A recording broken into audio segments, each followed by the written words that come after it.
It gives me immense pleasure to introduce Costas Lapavitsas, Professor of Political Economy and at SOAS, London University School of Oriental and African Studies. This evening's Marx Memorial Lecture is entitled The Systematic Crisis of Financialisation from 2007 to the present, and considers the issue of how the globalised financial system has, in very recent times, within our lifetime and our children's lifetime even, taken control of areas of public and political life, which were, up until now, the province of public debate and political accountability. Costas will speak about this new era of financialisation, following which there will be time for questions and the beginning of what we hope will be a much better informed and more fruitful discussion. Thank you very much, and I'd like you to welcome Costas Lapavitsas. What can we say about the crisis of 2007-2009? We can say, first of all, that this was a global crisis. If you actually look at the data, towards the end of 2008, all mature economies dived together. So there is no question this was a global crisis, although it affected mostly mature capitalist countries rather than newly emerging ones. Second thing we can say about it was that it was systemic. Clearly there was something to do with the way finance, production and distribution were interwoven with each other. This wasn't an accidental event, or it wasn't an isolated event. It was systemic and it was structural as well. Something was deeply wrong with how accumulation worked and how the financial system interacted with accumulation. So that was clear. Second thing we can say about the crisis is that it emanated from the financial system. No two ways about it. This wasn't a crisis that emanated from, as it were, the productive sector. There's no evidence of that during that period we had some evident malfunctioning of production. There are plenty of things wrong with production, and I will mention them, but the crisis emanated from the financial system quite clearly. The US financial system in the first instance, but obviously the British financial system and other major financial systems closely connected to the US one. Next, and again things are now becoming more and more strange, the crisis came out of loans made to the poorest section of the US working class.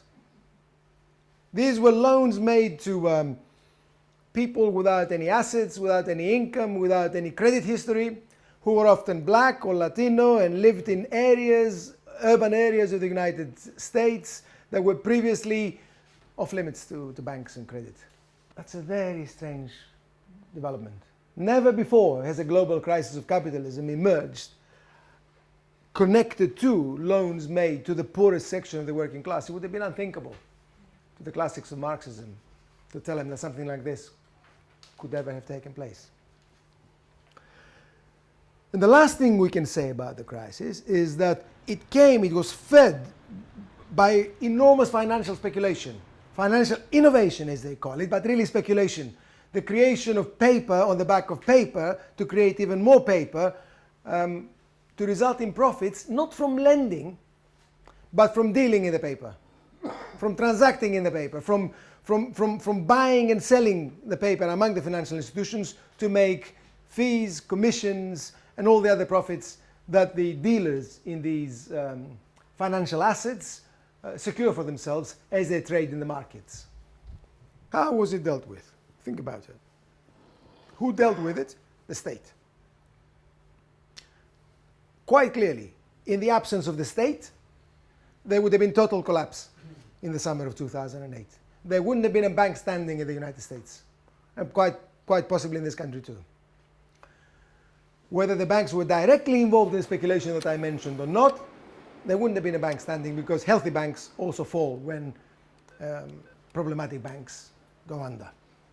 So the crisis was dealt with through intervention by the state, and it is this intervention that requires thinking, because it shows how the state and contemporary capitalism are connected.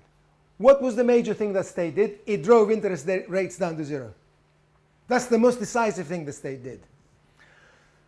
I know it isn't obvious, but let me explain why it's so important. It drove interest rates down to zero through the central bank, obviously by using public resources. The rate of interest that it drove to zero is the public rate of interest charged by the central bank. By driving it down to zero, what it did was to create profits for the commercial banks. Because the commercial banks borrow at next to nothing, zero rate from the central bank, then they on-lend to private borrowers and they make a secure profit. So in this way, the state subsidized the banks, ensured that the banks could make secure profits, and this was the biggest intervention in this field. It was a massive public subsidy to banks through the rate of interest. Second thing the state did was to give to the banks directly vast public funds, particularly in the United States. An enormous system of public funding for the banks was instituted, and banks were buttressed with basically tax income. Tax income was mobilized and passed on to banks to make sure that they didn't go under. The third thing that the state did was to create liquidity for banks. Not to give them public funds or tax money, but to give them fresh money created by the central bank lent to the banks. And this allowed the banks to continue their normal business and not to go under. Because in a crisis, banks are typically very short of liquidity, very short of liquid funds. So the state created the liquid funds for the banks. The fourth part of dealing with the crisis, of course, related to working people. For working people, it was completely the opposite. There, what obtained was, of course, austerity. In other words, fiscal retrenchment, cuts of welfare expenditure. What the state was given with one hand, the largesse of the state towards the financial system to rescue it was actually taken back by cutting, restraining, and restricting welfare spending. Austerity, in other words. And at the same time, wage restraint, wage freezes, again for working people, to deal with the crisis. A clear demonstration of the class character of the modern state, where its priorities lie. Once profitability had been restored, once the costs had been passed on to working people, then the underlying concern of the state to avoid serious institutional transformation of finance became very clear. This shows financial profit in the United States, for which we've got the best data. It shows what proportion of total profit of the US capitalist class actually is attached to finance and particularly to financial institutions, banks. Now, when you look at 2003, you will see that financial profit, this proportion of total profit, is phenomenal. This is 40%. It depends on how you calculate it. This is actually quite a conservative calculation. And it's 40%. 40% of total profit came out of banks. This profit begins to decline a bit in 2003, and for about 4 or 5, 6 years there, and these are the years of the bubble. As profit began to decline, the banks went mad, trying to make returns out of the paper dealing and the mortgage lending that I mentioned to you to the poorest sections of the US working class, basically. Then the crisis comes and profit collapses, at which point the intervention by the state takes place. And what does the intervention by the state do? Makes profit bounce right back. Is this a crisis of overaccumulation? Now, in a general sense it is. In a general sense it is. In the sense that profitability and production and accumulation have not recovered the vigor that they had in the 1960s and the first part of the 1970s. No question at all about it. However, bearing in mind what I presented to you, I think we need to be more precise.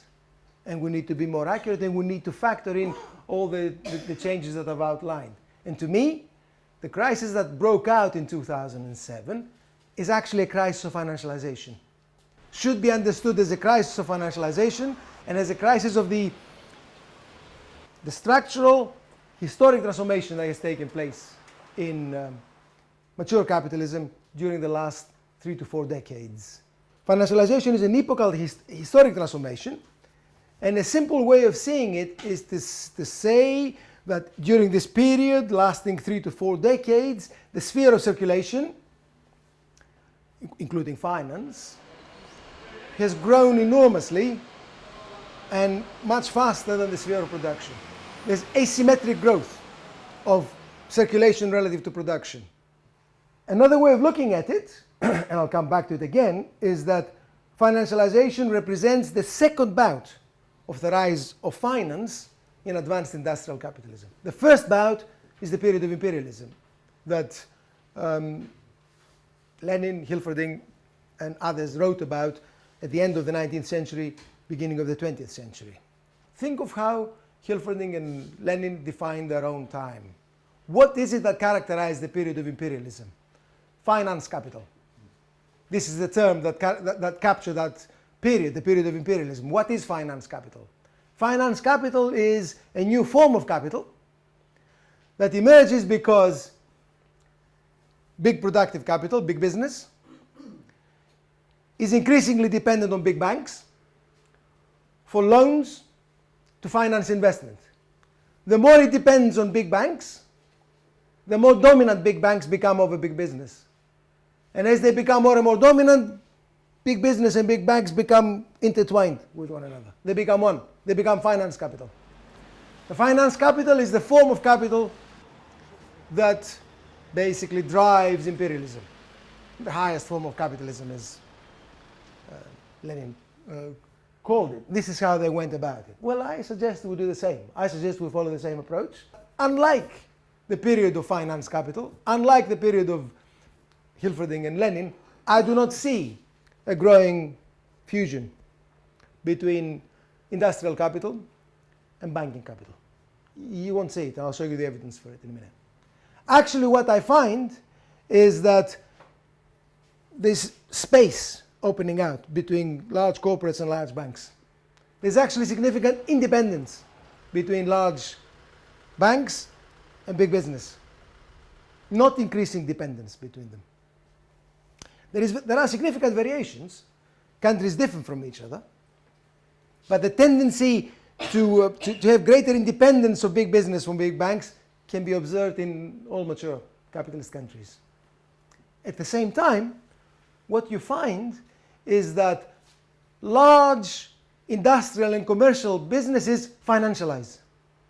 Although they move away from banks, they financialize. In other words, they take part in financial transactions themselves on their own account, and they make financial profits by playing financial games themselves, independently. They've actually established sections that look like banks, which are contained within the confines of the big business. Profits made in financial markets out of transactions do not necessarily involve lending. There can be profit from financial buying and selling, fees, commissions, and spread profit. So banks have moved towards making profits out of these transactions with other banks and other financial players. But banks have also moved towards lending to households and individual workers. If you can't make a profit out of lending to big business, start looking for profit out of lending to households and working people. And that is one of the most characteristic features of contemporary financialization. The shift of banks towards households and individuals. Often people on the left make an easy connection. My wages are not high enough, therefore I borrow to make up the shortfall, therefore I end up as more indebted. There is this kind of thing too, of course, but that's a small part. Indebtedness increases mostly for mortgages. People borrow for mortgages, not to consume on a daily basis, as I will show you. So household indebtedness has gone through the roof, mostly for mortgages, but for other things which I'll show you in a minute. But, and even that has to be very carefully considered, because it isn't just indebtedness that has increased for households, assets have also increased. People often also forget that. Households don't just hold debts, they also hold financial assets. And these financial assets are very important because they're basically pensions, insurance, and all the various other things that working people need today to survive. And they're the counterpart to debt. Financialization also works for assets, not for debt. It's very important to remember that, because the banks can make a profit out of lending money to you, but also out of handling your pension funds. So financialization works both sides for the household. What you've got in the last 3-4 decades is actually a retreat of public provision in household, in housing, in education, in health, in a whole range of areas that are fundamental to working life. As public provision has retreated, private provision has taken its place. It's been substituted by private provision. Who mediates private provision? Private finance. The private financial system has emerged as the mediator of private provision. Banks have emerged as the way to solve the housing problem, the health problem, the education problem, whatever problem society might have, without any skills in this business, or any reason to believe that banks know how to deal with that, but that's how it's happened. These are the changes that have contributed to the gigantic crisis that we've been going through in a structural way, and through their impact on policy making, because of course policy making has been captured by the financial interest and is shaped by it. This isn't so much of an issue in this country, but in the United States there are many people who think that if we change if we introduce regulation and if we change government policy, we will deal with financialization. No, I doubt it. No. This is a historical transformation. It has deep roots, and it requires a systemic and deep confrontation to be dealt with. So what? What transformation? Well, think about this for a minute. Socialists are typically say capitalism develops the forces of production, revolutionizes material and social life, but it does so in a problematic, exploitative, oppressive, and crisis-ridden way. And therefore, what we need to do is retain what is progressive and retain the technical and other advances, and do away with the social relations of capitalism that create the social problems and the conflicts and so on. Can we think of financialization in this way? No. Financialization doesn't represent that. The social benefit to humanity from the expansion and the explosion of the growth of finance is what? What exactly is the social benefit from financial markets being able to set financial prices across the globe in a fraction of a second? And what? So what? Let's take a few seconds more. Let's take hours. Let's take days. What exactly, why should we be mobilizing incredible resources, highly trained physics graduates in dealing with computers that deploy incredibly advanced programs to allow people to trade derivatives across the globe constantly? Why? Yeah. Let's never do it. Right? So the net benefit to humanity from financialization, seen abstractly, take a step back and consider it as a period, is what? Negligible. To me, in thinking about financialization, the first thing that has to be said is it has to be reversed. The growth of finance has to be reversed. So humanity gains very little from this incredible explosion of financial capabilities, institutions, mechanisms, and markets. Reversal of financialization is the order of the day, not take it and do something with it. There's nothing we can do with it, or very little we can do with it. Right? So reversal of financialization is the order of the day. And it's in this connection that we can think of policies, and then the meaning would become clear. If it's a historical transformation in the way in which I've explained and deeply rooted, how do you reverse it? Well, think about it. It isn't simply a matter of regulation. It isn't simply a matter of policy. What you've got to do is you've got to start with the commercial and industrial enterprises and stop their involvement in finance in the first place. Stop them from financializing. How would you do that? Well, you need a policy of public investment. You need a policy that limits the financial activities of enterprises and changes the way in which they organize their internal affairs. That's where you've got to start if you're going to do something about financialization in a structural way. Then what? Well, then you need to do something about banks. Private banks operate in the way in which I've explained and create crises non-stop. They have failed, basically, and they've relied on the state to rescue them. So how do you deal with it? Well, you will need public ownership and public control over banks. It's obvious. Not nationalization only, because nationalization by itself doesn't mean anything very much. The capitalist state can nationalize. RBS is nationalized after a fashion. Right? We need public ownership and public control over banks. We need a new spirit of public service. Right? We need new mechanisms to run these institutions in a public way, to detach them from what they've been doing the last few decades. And what about households? Well, there things become even more complex. Because if you're going to remove financialization from the sphere of households, think about it. What do we need? Public provision. We need to reinstitute public provision in housing, in health, in education. We need to make sure and we need to insist that public is better than private in that realm. And under no circumstances should private finance be mediating this provision, because private finance is not equipped to do so. So when you put it in those terms, it's clear, and I'll finish with this, that confronting financialization brings innovative, communal and associational policies into play. That's basically what we're talking about. These policies would obviously reject austerity and wage constraint, which is the way in which the state has dealt with the current crisis. Nothing to do with us and nothing to do with society as a whole. And these policies are basically inherently anti-capitalist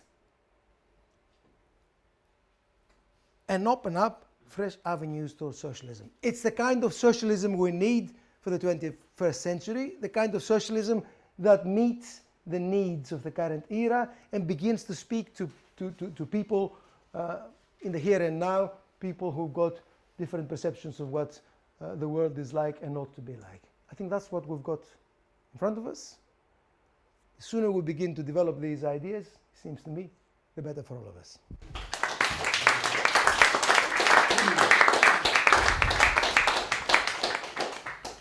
If you're very old, you can just about remember who a rentier was.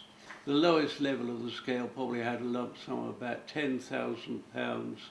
They tuck it away at 5%, and a household could nicely live off 500 a year and more. But that's not. I can't see anybody in that position today. So who would you identify as the rentier today, concretely? When you think of rentier class, it has its power, presumably because of the capital it owns, which it lends, and it gets a return because of ownership of capital. These lot today are different. They make enormous returns, but because of the power of the financial system as a whole, which operates systemically. And they are well located within it, and they can protect their own interests. And they make damn sure that their interests will be protected. That layer has become considerable. It has become larger and larger. And it's a layer that drives much of the life in this city. House prices and the way this city looks. How is this combined with neoliberalism? At the same time, we have outsourcing of the economy. At the same time, we have illegalization of immigration. Half the labour force is women, but they enter the labour force under conditions which are much worse than that of men, and this isn't likely to get any better at all. And so we've got really the feminisation of poverty, and that's likely to stay. And that's what is there to make up the shortfall in our social welfare The position. transformation of the labour force, the loss of rights by working people, but the simultaneous entry of women into the labour force, the emergence of part-time employment and insecure employment. This has been a key element in financialisation. The transformation of production with outsourcing, but equally fundamentally, what's been very important in production has been the inability of productivity to grow. Productivity has been growing, but slowly. There is no comparison between productivity growth the last 3-4 decades with the period that came before it. We've had an information revolution and a telecommunications revolution the last 3-4 decades, except it doesn't show in productivity. We keep introducing new technologies and productivity refuses to shoot up. That's characteristic of financialization, because finance has been able to use that technology very, very well for itself, but it doesn't show in productivity growth. What is neoliberalism in this? Neoliberalism is the ideology of financialization. Essentially, that's what it is. Neoliberalism is not a historical period. It's a set of, it's an approach to economic policy and theory, but it's also an approach to social policy and social theory. Right? It's an ideological approach to society that fits with financialization hand in glove. In one particular way, this is very, very clear. The most fervent apostles of neoliberalism are the people of finance.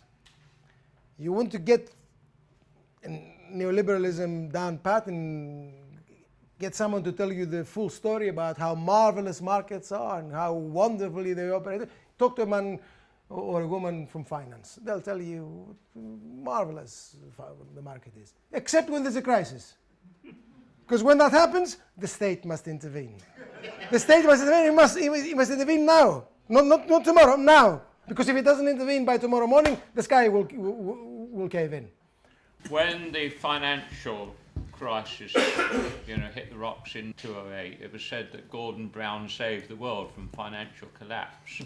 Now, he did so by printing money and having it pumped into the banks, where in your address you quite rightly said it's sort of sat ever since and in big financial corporations. And my question is, I want to make it as succinct as I can, obviously, but if we'd had a real Labour government, a socialist government, the obvious thing to have done at that point would have been to take the banks to pump the money in, yes, but to take them into public ownership and ensure that this finance was used to fund essential public services and environmental considerations. Gordon Brown should have appointed a public commissioner for banking that evening when he was told that Fred the Shred had actually ruined the bank, right? He should have appointed a public commissioner for banking with extraordinary powers. He should have asked the gentlemen of the various governing committees of the banks to go home and spend the evening with their wives. Then he should have opened the books, right? He should have opened the books and invited the British people to inform themselves as to why RBS had ended up in the way in which it did. Lloyd's TSB was just as bad, and HSBC was pretending to be a reliable bank when he actually wasn't, but he had just escaped by the skin of his teeth. And Barclays, God knows about Barclays, right? So they should have, that's what he should have done. That would have been real nationalization, not just pumping money into RBS or taking it over, buying the shares of RBS and treating it as a hedge fund. The public put some money in, and when the bank comes back, we will sell the shares and we will make a return, really. And we want Gordon Brown to do that with our money. Why don't I put it in some private outfit in the city if that's what I wanted the British government to do, right? So that's what he should have done. He had the opportunity to do it. And because it was perfectly obvious that private banks had actually ruined the economy. And it was obvious that these people didn't know how to run a bank, right? They'd messed it up. The British public was up in arms about it, because obviously you had the bank run in the north just soon before it. So It was perfectly obvious that it could have been done, but it wasn't. You showed a graph of if I remember rightly, the increase in the proportion of US profits taken by the finance sector, particularly in the last decade or so. How much is that actually what you've been talking about, the changes in the finance sector and how that's worked? And how much is that just the effect of the decline in American manufacturing industry as manufacturing's been shifted off towards South and East Asia?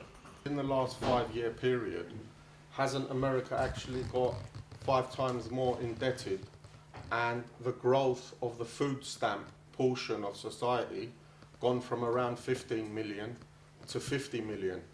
So are we not actually dealing with collapsing American capitalism and the attempts by the financial system to pass the buck onto the state? The reason why you've got overaccumulation is because so much surplus value, so much surplus labour, if you like, is appropriated from workers, and it's accumulating, in a vast way.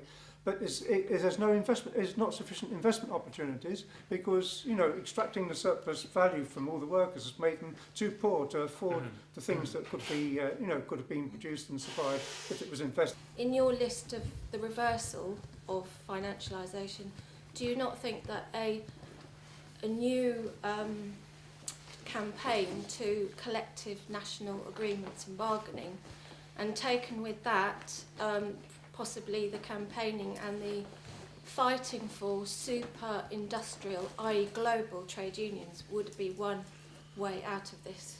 We know in the Marxist tradition that profit is associated with surplus value. That's the source of profit. Profit is a new flow of value that comes out of production, of course. And finance takes a share of that. That's historically been the case, and it remains the case. But that's not the only source of profit for finance. And Karl Marx knew it. He wrote about it. Right? Finance can also make profit out of any money income and out of any money saving. Finance is not particular. It can make profit out of surplus value if it deals with the capitalist. It can make profit out of your wages if it deals with you. It can make profit out of people's savings for housing or for health or for any. It's not particular. Any source of profit or any source of money income will do. Surplus value is obviously the key, of course, as Karl Marx said. But finance is not particular. Yeah, it will make money out of your wages, and it will make money out of people's savings, out of their pensions and out of their insurance funds. The last thing I want to say has to do with collective bargaining and so on. Now, in opposing financialization, it's very, very important that we have the organized workers must recover their strength and must be key in whatever happens. And you look at Britain today, no matter what we say, organized opposition has got teeth and strength when it comes from unions, really, and when he has union backing in one way or another. So clearly, yeah, the return of collective bargaining is something that we should be striving for, and we should be mobilizing for to attain the steps, to achieve the steps of important in reversing financialization. As for the transnational, trade union and so on, I'm a lot more skeptical about that. It's not something we can discuss now because obviously we haven't got the time, but it seems to me that events in Europe in particular, the last 3 or 4 decades have shown that one must start at home and organize national trade unions and national strength, and on the basis of strong national unions begin to think of international activity and international alliances. If one transposes to the international sphere what one cannot do in the national sphere, one basically is causing ruin to one's own workers. So I would be a lot more skeptical about this, although by all means, of course, we want internationalism among workers, and we belong to an internationalist movement by definition. Anyway, that's all. Right, absolutely. Can we have a round of applause, please? The Marx Memorial Library was founded in 1933. Our aim is the advancement of education, knowledge and learning by the provision of a library of books, periodicals and manuscripts relating to all aspects of the science of Marxism, the history of socialism and the working class movement. But Marx Library also has a unique and fascinating collection of posters, photographs, banners and other works of art of the socialist and communist movements. The Marx Memorial Library is an independent organisation and a registered charity financed by our members and affiliates. We're not controlled by any political party or interest group. The trustee committee is elected from and by the membership at our annual general meeting. The library has some 40,000 volumes in the lending library, covering a wide range of subjects, including the works of Marx, Engels, Lenin, and also archives of the British Labour movement, including a very important printers collection, which is next door to us on the ground floor here. We welcome new individual members from this country and overseas, as well as encouraging affiliations from trade union branches and trade union regional and national bodies. We're currently proud to have affiliation and strong support from the GMB Union, Unite, Unison and RMT, amongst other trade union bodies. Membership costs £20 per year.